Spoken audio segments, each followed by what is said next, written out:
Taylor Swift's new album. I happened to listen to this on my drive in. I walked in this morning to you listening to this and I said, oh, it sounds beautiful. Because I wasn't sure if it had that same dark undertone that her last album had, but it sounds a little bit more. I think it's masking though, because it is that bittersweet relationship that I think that she has with fame, with being a showgirl. It's really good. I think there's some really fun stuff on there, and she does dive into a little bit of the fun that she's having with Travis. Oh, that's what I'm here for. She's just in her zone. She's in her era. She's in her love era. But we don't have music videos just yet, because that's always the thing I go searching for, are the music videos. But this weekend is the behind-the-scenes official release party of a showgirl, including the premiere of Ophelia. And I wrote that down wrong. So it's actually The Fate of Ophelia. The Fate of Ophelia. It's the first song on the album. It's really good. I think Kelly's actually going this weekend, so when we check up with her on Monday. Of course she is. Well, she did the whole ticket giveaway on the radio, and so she invited some fans to come. So if she is there, we're going to catch up with her on Monday and find out how that all went and how good it was. Oh, that's really exciting. Well, every few weeks, we send Boaz to another neighborhood to explore some of their small and local businesses as part of his Boaz Round the Block series. We love this so much. We get to find the quirky, the fun, the unique that is right around us. So Boaz, where have you landed today? I am in Crafton this afternoon at this place called Treasure Trove Fleetique, and this place is, wow, there are millions of things here. We've got a mixer, we've got a human heart right here, we've got a teapot, we've got a very elaborate taxidermy scene depicting what must be a deleted scene from The Lion King. Of course, you have Simba and Nala after they got sick of Pumbaa's fart jokes over here. And there are 3 stories of things here. So many things that I thought we could play a little game. I want you to challenge me to find 3 different objects. And when we check in again, I'm gonna show you how I did. So what do you want me to find? Okay. Do you want to go first, Mikey? Could you please find a VCR? I'll even give you maybe like a DVD player or something like that. VCR though. Okay. Boaz, for me, because Halloween is right around the bend, there is this trend that's been going on for a couple of years right around Halloween time where you take an old art, a painting, and you paint on little ghosts in the background. Have you seen this trend? I haven't, but I'm into it. So you have to find something that's a little bit creepy, like a painting that has that little tinge that this could be a haunted scene. Okay, I've got you. Yeah, and a bird. Some type of bird. And a bird. Okay, a bird. Well, I'm not going to do this by myself. I have some assistants. We've got Nikki, Avery, and Luke over here. Can you come over here? We're going to get their help. Okay, so we've got to find a VCR DVD player, a bird, and a painting that's a little spooky. You ready? Okay, let's go. We're going to check back later. Come on. Is this child labor, Boaz? What's happening? No, of course it isn't. Of course. They're just helpers. Not. Well, a lot of fun. We're going to check back with Boaz in just a little bit. Oh, boy, he's going to burn some calories there, too. Lots of stuff there. Yeah. All right. Well, I know we are in the process of planning our Halloween costumes. We've landed on our choice here. We're going to do the Sanderson sisters from Hocus Pocus. We're really excited about this. But someone who is known for her Halloween costumes is Heidi Klum. So I want you to take a listen to this. Do you already know what you're going to be for Halloween this year? Yes, you already of course. have, but it's a secret, right? Well, I always like to surprise people, and I don't even want to make always a big thing about it, but I always feel like if I tell people already what I'm going to do, they think about what it's going to be, and then I show up and they're like, it's not as good as I thought, so I never want to do that. I kind of like more the surprise when they see it for the first time. Wait, weren't you a worm one year? Oh, right? So she says she loves dressing in these weird costumes. It's really something that she doesn't get to portray every single day. But it made me think, like Heidi, do you hold back when telling people your future plans? Not about costumes, but just about life, like things that you're working on.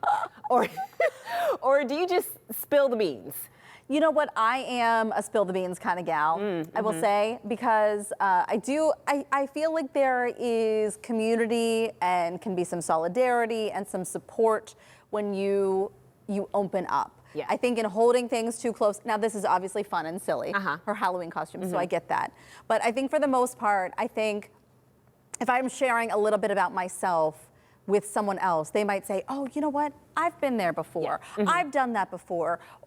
Again, Halloween costumes, maybe that's something else entirely because it's kind of fun and light and doesn't really matter. But yeah, the only time I think that this is truly something that you should hold close to you and not share, I've always said this, do not tell anybody the baby name.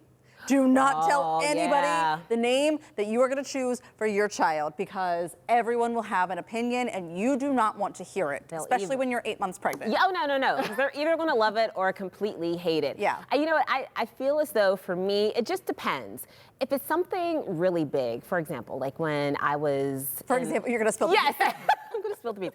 For example, when I was in the process of interviewing for this particular position, because it meant so much to me, and for me, it was such a big deal that I didn't really tell too many people about it, maybe some people who were really close to me, but I felt like if I didn't get it, I would be so disappointed, and then everyone else would be I would just be setting everyone up to think that I'm just this nutso girl. So I didn't say anything, but if it's something like, oh, I'm gonna get a new hairstyle or something a little bit smaller, and I maybe a little bit heavier too. Right. I have no problem, because I feel as though you can give me good feedback, and you might be like, Heather, I think I'm just gonna cut all of my hair off, and you might be like, whoa. Get it, girl. Oh, yeah, you probably would. But I mean, like, totally. Like, if I was just gonna shave it all off, I mean, it could work. It's worked before for people. It has. But it just depends. I understand that. I do. I get it. Yeah. So maybe being as quiet as a mouse can really pay off for you, like Heidi Klum is. So there's new research that shows that 2 hours of daily quiet time can really help enhance your brain. So, Get out of here, Mikey. Just listen. Okay, go ahead. Okay, mindfulness programs, you've heard of those. They're really, really popular right now. So it really can impact the gray matter in your brain after about 8 weeks of sessions in a real positive way. Quiet routines, they lower cortisol. You know, we talk about cortisol all the time on this show. That's the stress hormone. But it also helps protect our focus and our memory. And this, Heather, this is a really low-cost way to improve your brain function and health. So what I'm talking about here, this is no talking, no music, no TV, no background noise. Walking quietly, that counts. Reading, I know you were thinking of this. I could see it all over your face. I'm not thinking of that at all. What I'm thinking is, who came out with this study and this information? It had to have been a man. I'm just saying, like, you obviously weren't a parent. Because who's getting 2 hours of quiet time as a parent? I don't know, but it just, the study says that maybe you need to find the time. And I appreciate this. Clearly, What did I say to you today when we were in the dressing room? I said, how am I doing getting to work so early, doing 2 TV shows, driving home, making dinner, cleaning up from dinner, doing the kids' laundries, making sure they get to all their activities, and doing anything extra that I need to do on top of that. I know. There's no 2 hours. I don't no have 2 2 hours. hours to do anything. I know. I took a bath last night. You know I love. Yes. Soaked in my bath. And Sunny came in and played her violin for me. Oh, wow. She serenaded you, but you still didn't have that, so that wouldn't count because there was music playing. Yeah. Exactly. So even in those 20 minutes when I wanted some quiet time, it's not happening. I think that's lovely for people who can get it. Lovely for I used to be able to get it a lot more often, so I totally get you now, like husband, kid, it's really challenging. My big thing is, and I don't get to do it alone anymore every once in a while, is to take, I love to walk in nature. And that would be my big thing, because it's an opportunity to just think. And I feel as though I've come up with some of my best ideas, my best transitions in life on just a quiet, peaceful nature walk. It's the best. So do you find though, I mean, with this study, and again, like, what I'm going to take away from this is when you can find it, take advantage of it. When you can find that time, take advantage of it, because I'm not going to have 2 hours a day to do it. But do you find that when you're taking those walks, I mean, is the point of this to just empty your brain? Because what I'm doing all day long is overthinking. Yeah. You know what? I think that's the problem for me too. Like, because on those walks, yes, I'm thinking of new directions in my life, but I'm just constantly thinking. That's why all of like the mindfulness and meditation, I just don't know how people do that. Like where you just empty your brain. So I think I could use some help in that area, but no, I'm like, I'm constantly thinking. You're constantly yes. thinking. Yeah. Well, this is really useful information. I'm going to keep it in my back pocket. Okay, you should. Because one day, as everybody tells me, one day the house will be quiet and I will be sad. Yes. And I know that that day is coming. So I'm going to keep that in my back pocket. Okay. For in 10 years. Hold on. Maybe it could be sooner than that. You just wait and see. All right, well, I want to talk about being in the workplace, because right now you're probably wrapping up your work week. Maybe you're working from home, maybe you're in the workplace, in the office. But I think that we can all relate to this in some aspects, because we have all worked with managers. Right. And we've all worked with leaders. And there is a difference. Take a listen. A manager makes sure the train runs on time. A leader decides where the train is going. So how do you know who's a leader and who's a manager? Managers are chosen by leaders, and leaders are chosen by those that they lead. Okay, so this is Cody Sanchez. I have grown very fond of her content. Yeah. She says that managers play a vital role. They delegate tasks. So they're the ones that are going to make sure that you're on point, that you're on task, you're doing what you're supposed to do. You're clocking in on time, you're doing X, Y, and Z that you're supposed to, on time, meeting deadlines, right? But she said that when it comes to leaders, they're the ones that are actually creating the vision. Right. They're the ones that are giving you the why you want to be here. This is the person who's going to inspire you, that's going to want you to work harder, because they are giving you that motivation just by being who they are. Right. So I don't know. I just thought that this was really interesting, because I have sometimes found myself leaning or going to maybe a manager and wanting so much more. And I think it's good to know the difference, that there are some people who are just going to make sure that you're doing what you need to do. And there are other people who are going to give you the inspiration. Yeah, very true. This makes me think back. I have been a manager one time in my life. And I'm not going to say I hated every moment of it, but it was really difficult, because you are responsible for other people's decisions. Right. No matter whether it's a good decision or a bad decision. Right. Like, you take on that heat. And it's like, you didn't even do it. But it's your responsibility. So I think it's a very difficult position to be in. And you're constantly worrying about just like the structure of things and just the organization of things. And I think it's in some ways very robotic. Yeah. But a leader, when I think of a leader, I think of more of a creative role. I think of somebody who is strategizing for the future. Like, they're not just thinking of right now, they're thinking 2, 3, 4 years down the line. And I do think that it is someone who is nominated by their peers. Yeah. Well, and maybe even independently, so it's not even somebody who's like, you know, we think this person should be our boss. Right, but it's just, you it's find an yourself going to that understanding. person Right. time after time. I think that sometimes they can be the same person, but for all the reasons that you mentioned, I think managers fall into this role where they have to be so responsible that they maybe lose some of that creativity. Right. I've talked to police chiefs before who were officers in the field and then got promoted, and they were so overwhelmed by the amount of paperwork that they felt like they weren't who they were. No. They weren't in the job that they wanted or that they signed up for. So much necessarily. paperwork. Yeah. So much paperwork. Never ends. All right, still to come on Talk Pittsburgh, Boaz is still searching for those items we told him to find. So we're going to see if he or those children he brought on accomplish the mission over in Crafton. That's coming up after. All right, and while Boaz is heading west, Daisy is going downtown for some good times in Gemütlichkeit. Yes, we'll be checking in with her a little later for the kickoff to Oktoberfest. More Talk Pittsburgh is on the way.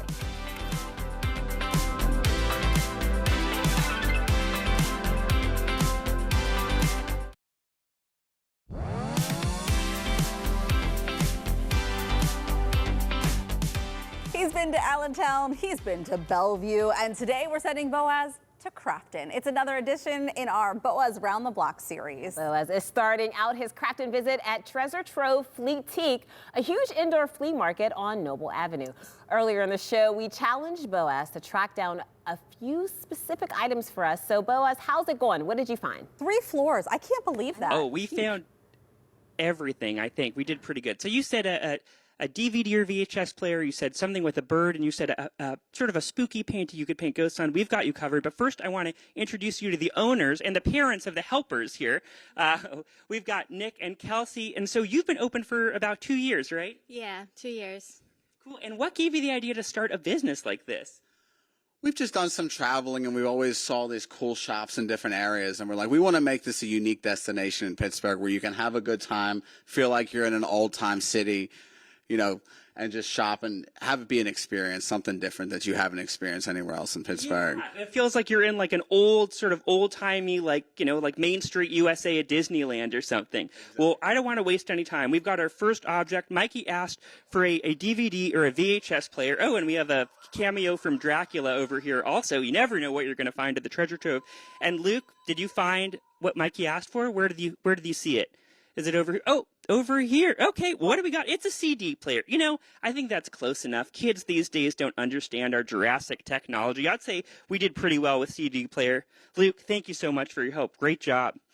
Okay, well, let's head down Main Street over here. And you have how many vendors here? There's over 100 vendors here. Wow. And 3 floors, so you never know what you might come across. 3 floors. What's some of the wildest stuff you've seen people sell here? What's some of the wildest stuff? We have taxidermy. We have this lady, she makes butterfly paintings upstairs. Can you think of anything crazy that we've come across? Just the range is pretty impressive. Yeah. You found these kids here, right? They're just wandering around the store. Okay, we've got another stop. We're going to find a painting that we could paint ghosts on. All right, Nikki's over here. Nikki, did you find something for us? Oh, look at this. Perfect. You know what would make this flower painting a little more exciting? Maybe a little spooky ghost peering out from behind. I love this. I'd say we're doing pretty good. We're 2 for 2 so far. And, birds, honestly, was pretty easy. There are birds everywhere, but we found a lot of birds over here. Avery found some birds. Where do we got? Oh, yeah, Avery found a flamingo up there. There's a wooden bird over there. Lower down that shelf, there's an owl, too. Great job, Avery. I think we did pretty well. And it is so fun to walk around this place because you really don't know what you're going to find. I'm really captivated now by a Magic Mouse Bank, but there's no time for that. But you're doing something super fun this season. You're doing sort of a fun, festive shopping event. When's that? October 18th. Okay. And it's going to be a sip and shop event. We're going to have free apple cider donuts and free apple cider cocktails that you can just have a drink and a donut, walk around, shop, and have a good time, get ready for the fall season. The holidays. Well, that sounds good to me. I mean, count me in. Do you feel like we got all your stuff? Did we do our job? Oh, you did. Yes. I actually am so intrigued by this place, Buzz, because when you said when we first saw you, I think on the main floor, I wasn't really sure what to expect, but it's almost like it's separated into little businesses. How was it divvied up again? Yeah, so basically there are all these little shops, and in each of these little shops are a couple different vendors. And I don't know if you know this, but Barbara Streisand, in her basement, built like a tiny little Main Street. So this sort of reminds me of that. There's a coffee table book available where you can see what Barbara Streisand's basement looks like if you are curious. Okay. Oh, that's good. I was very curious, but I think I could spend all day in there. That's an event. It's really unique for sure. stuff. I have a seaside painting I've got my eye on right now, so I might come back to the station with that later today. I need to see it. I need to see this painting, Boaz. Oh, you'll see it. Oh, yeah. You'll see it. Boaz, thanks so much. Treasure Trove Politique is open 7 days a week from 11 in the morning until 6 in the evening. We're going to have a link with more information on our website. And, of course, that Sip and Stroll event is coming up soon. Yeah, he did a good job finding all of those items. Well, the little kids found them. Well, coming up on Talk Pittsburgh, how do you give your teenager the freedom they long for while still keeping your eyes on their location and their phones? We're sitting down with our parent panel for some do's and don'ts when it comes to letting our teens go. That's after the break.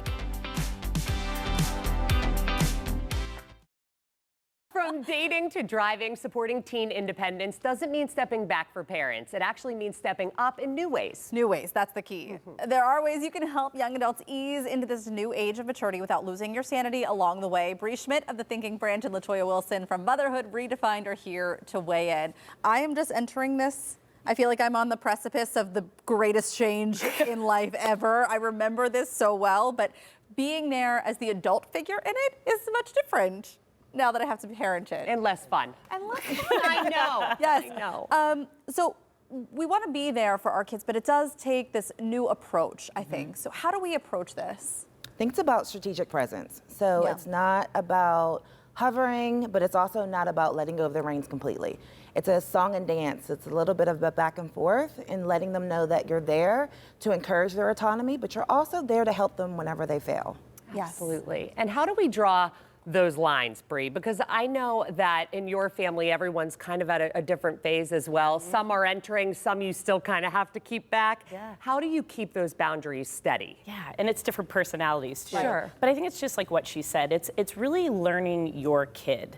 And I have 3 different kids who respond to things differently, but I know for me it's all about getting into their world. What are they interested in? And trying to be present in that. And so, you know, if my son is playing video games, I'll go into his room and I'll use that time to talk to him.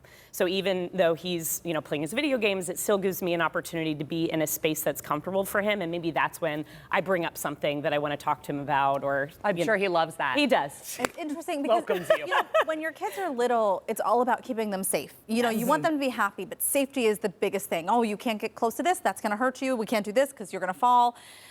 It becomes so much different when they get older because you have to parent and be part of those conversations, but they're also trying to push the boundaries. And you're trying to think, how is that boundary gonna help them later in life? Is this okay for them to push back? When do I need to step in? It gets very complicated and you have to make these decisions very quickly. Yeah, I think that's why it's important to know your child. Yeah. And then also know yourself. So boundaries are just there as guidelines. And so you have to incorporate what your child needs and what you need into it and not just setting it as a rule. Absolutely. Now, this is going to be my biggest problem. I'm actually forecasting it for myself. I am going to want to handle every single little problem. Someone's being mean to him or her, I will want to obviously intervene. Give me their parents' number. I immediately show, that is, and I know that it's going to be a song and dance of give them space, but also stay over here. What would be your biggest piece of advice for people who are going through it or about to go through it? How do you give them that space and allow them to be? I've had to say, yeah, what is the advice? Anybody, I would love some. I'm still learning, but I think I always have to ask myself, is this about me or is this about them? Like, am I doing this because it makes me feel better to be in control, or am I doing this truly because they need me to step in? And the answer is different every time. But I think that to your point, it's knowing yourself. I can tell sometimes when I just want to have control. So I'm just jumping in, and I have to step back and sometimes have to apologize to my child for that. But there's other times where I say, no, this is a scenario where they need an adult to step in and help them, or at least help walk them through it. Well, it is. It's hard because you want them. We know that there's growth in being uncomfortable, and that can be being uncomfortable in our feelings of being sad or angry or happy or whatever it might be. There's growth in that. We kind of have to let our kids experience it. What I'm finding is when it is the closed door and they're too quiet, and you start to think, okay, what would I want? Would I want that alone time, or does she need someone to talk to? And knowing that difference, again, it goes back to knowing your kid, but also respecting their boundaries that they're setting up. I think it's important to open that lines of communication, Right. right? So if you see that there's an opportunity for you to ask or to gain more knowledge about your child, you ask. Yeah. And so you say, do you want me to step in and help, or is this something that you want to figure out on your own? So it doesn't have to be just either or, it can be an and. Yeah. Absolutely. I was blessed when I was growing up with a mom that always said, if you come to me about it, it will never be a problem. But if I find out later, then and it's a deeper problem that I can't get you out of, then unfortunately I can't step in. How do you? I don't want to be the cool mom. I don't want to be their friend all the time. But how do you also let them know that you did this too? They're not reinventing the wheel. Yeah. My kids call me out all the time. They're like, Mom, when they can tell when there's a life lesson coming, they're like, Mom, are you about to tell me a story about when you were younger and you did this? Like they have officially called me out on it. But it does. I do. I tell them stories. And there are some stories I'm like, I can't believe that I just told them that this happened. But I think it's both for them to say, okay, this is normal that I'm experiencing this, but also, okay, maybe my mom can talk to me, a little bit about it.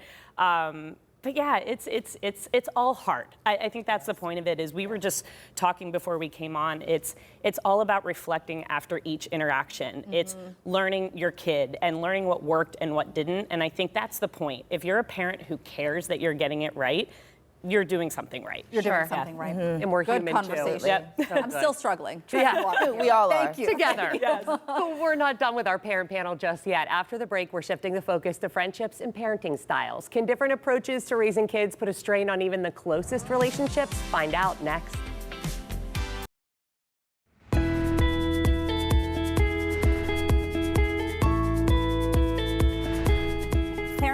looks different for everyone, but what happens when your friend's style clashes with your own? It can create tension or possibly even break a friendship. Yeah, Bree and Toya are back with us for another parent panel conversation. Let's talk about your friends and their parenting style. And when it's something that you don't agree with, where do you draw the line? If it's just out of control. I think I draw the line whenever it starts to compromise my boundaries or my values. Yeah. I think everything is worth having a conversation about, but I absolutely draw the line whenever it's something that it's crossing my boundaries or something of my belief system. Well, because isn't that so true that the way we parent is so closely tied to who we are and who we want our kids to be, so closely tied to our own beliefs. So it kind of almost feels like not an attack on our beliefs, but that it's crossing that line. Yeah, and I always have to ask myself, am I judging this person, or to your point, is this something that is affecting me because it is crossing my boundary? It's impacting my kids, it's impacting our friendship as well. And so I think it's about checking yourself, say, am I just judging them for the way they're doing it because it's different from mine? Right. Or is this something where I really have to think about, is this something that is healthy for all of us to be around, both my kids and me as a friend?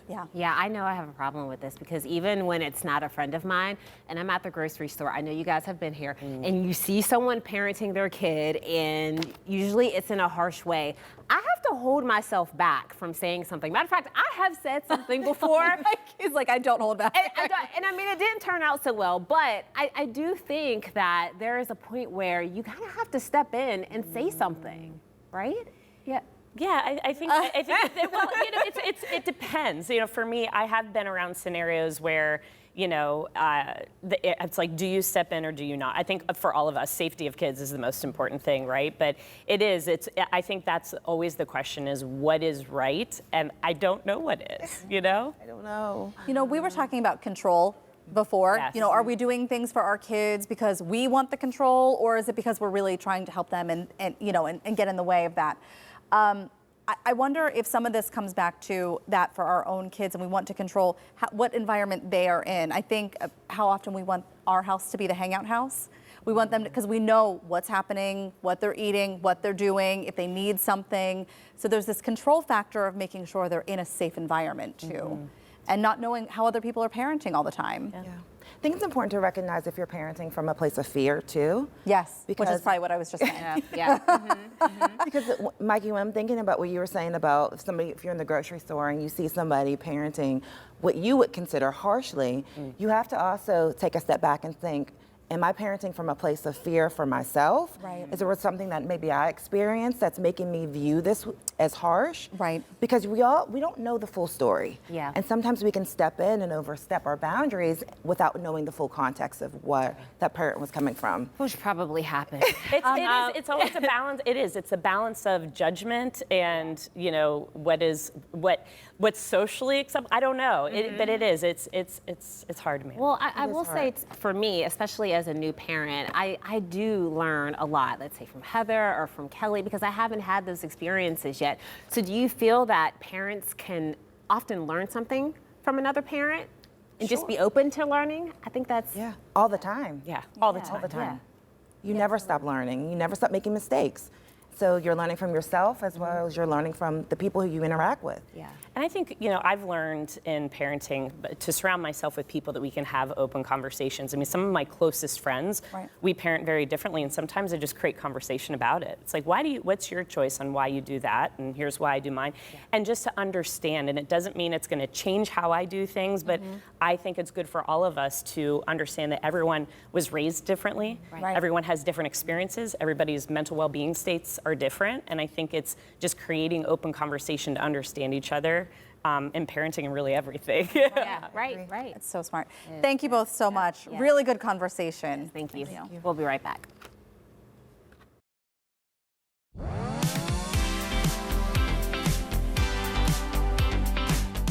It's time to raise a stein and toss on your best lederhosen because Oktoberfest is officially back in the Berg. This year, the celebration is taking over Fort Duquesne Boulevard and the Roberto Clemente Bridge. Yeah, that means beer, brats, and Bavarian culture right in the heart of downtown. Daisy Jade is at the festival and getting fully into the German spirit. Guten Tag, everybody. Well, when it comes to beer, schnitzels, brats, you know it is time for Oktoberfest. And I'm standing here at Fort Duquesne Boulevard and 6th Street, right here at the Roberto Clemente Bridge, where all the action is happening right now. And of course, I'm being joined with Caitlin at Pittsburgh Downtown Partnership, the mastermind behind all of this, right? This has been a lot of work because there's so many fun activities going on, especially on this bridge. Okay, but first we've got to address why you were in a wiener dog costume. Yes, so part of all of the Oktoberfest fun happening now through October 12th is actual wiener dog racing. That happens each weekend, sponsored by Clean Express Auto Wash. We also have a costume contest, so this kind of playing both parts here. You're certainly in your costume, Daisy, looking lovely. But if you come October 6th through the 8th in costume, you get $1 off beer at the bar. And then if you come dressed in your very best on October 9th, you can actually win a $50 gift card to our bar. So lots to do with both wiener dogs racing and costumes. I love that. But that's not all the fun. There's plenty to do. You can see all these tents here on the Roberto Clemente Bridge behind us.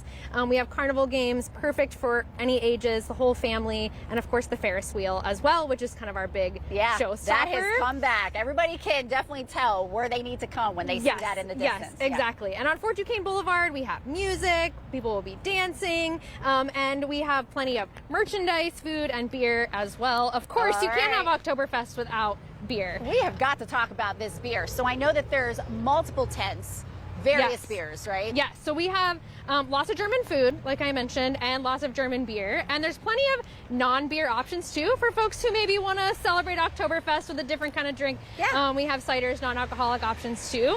So get your bratwurst, get your strudel, grab a German beer or not, and hang out here on Fort Duquesne Boulevard, listen to some great German music. I was going to say, it sounds like it's going to be a party. There's even some folk dancing, like polka dancing or something. Yeah, so anyone is welcome to kind of get up and enjoy the festivities, dance around with us. Of course, it's a merry time here on Fort Duquesne Boulevard. Beautiful views of the river and of the Roberto Clemente Bridge, of course, here on Fort Duquesne. Well, again, we need to make sure that everybody knows that even if they don't have things at home, they can always come here and buy some awesome merch. And that's what we're checking out here on this table. Yeah, plenty of merch, no matter what your style. If you're looking for a hat, you're looking for Oktoberfest official t-shirt, sweatshirt, flower crown maybe, even stuff for the kiddos with some plushies.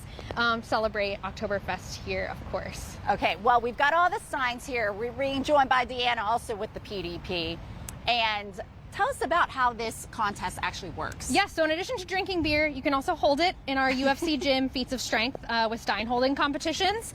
And so, yeah, show us your strength here on the Edgar Snyder stage. Come down and see how long you might be able to hold the stein. And you're supposed to hold your arm out completely Hold your straight, arm out right? totally straight. Oh my gosh, Deanna, I think you're doing much better than me. My arm is already sagging. We have official judges who will help you out too, Daisy, to make sure you're doing it right. Oh, they've and gotta award the correct prizes. you. Yes, Got there is proper form for sure. And I don't have it. I'm already losing it. But you know what? I think beer is meant to be drank anyways, right? Prost. Deanna. Prost Cheers. to you. Thank you so much for showing us around, and all of you out there, you have got to make it down here downtown because this is going to be the best time. Happy Oktoberfest. Auf Wiedersehen. The amount of arm strength that was required to hold that beer. Wow, You're exercising and having fun at the same time. Exactly. Perfect. All right, we want to say prost to Daisy and to Oktoberfest, which will be going on for the next 11 days. We're going to have more information about this festival on our website.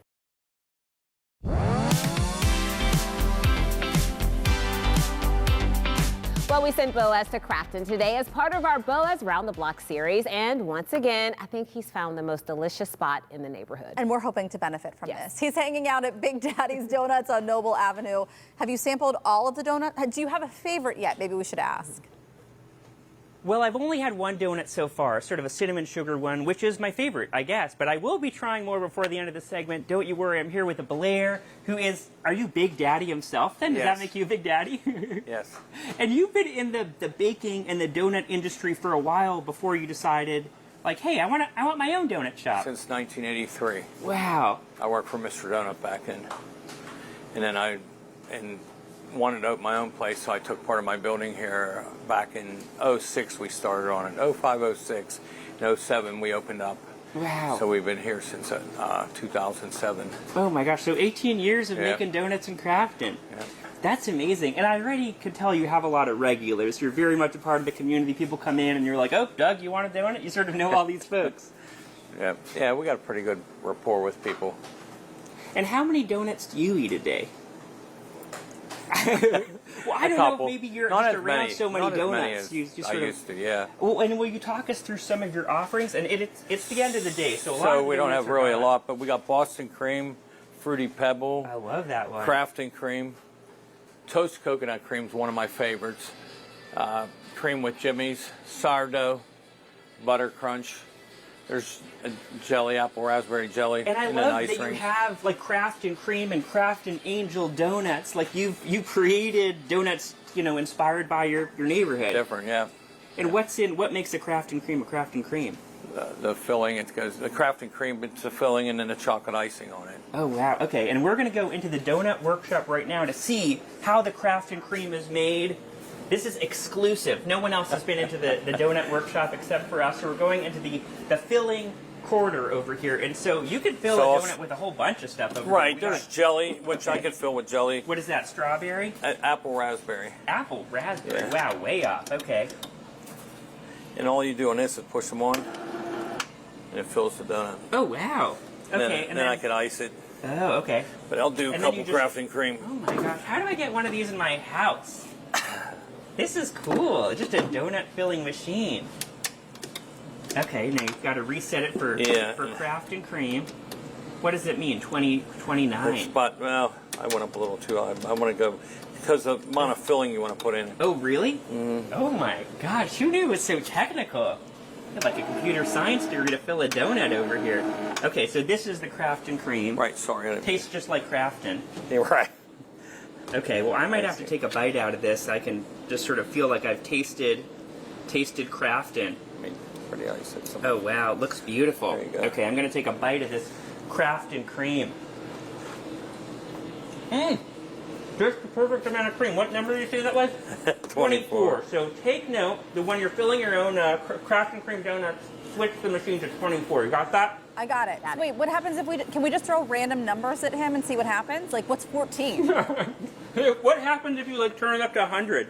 Listen, one day it blew donuts apart. Oh, really? It blew donuts apart. Oh, wow. Exploding Okay. We got to donuts. do that outside. We can take it to the circle outside. Thanks, Boaz. Sounds good to me. You can just lick up the explosion. Absolutely. So much fun. Boaz, thank you. That's great. Yeah. You can find Big Daddy's Donuts on Noble Avenue in Crafton. We'll have more information on our website. We'll be right back.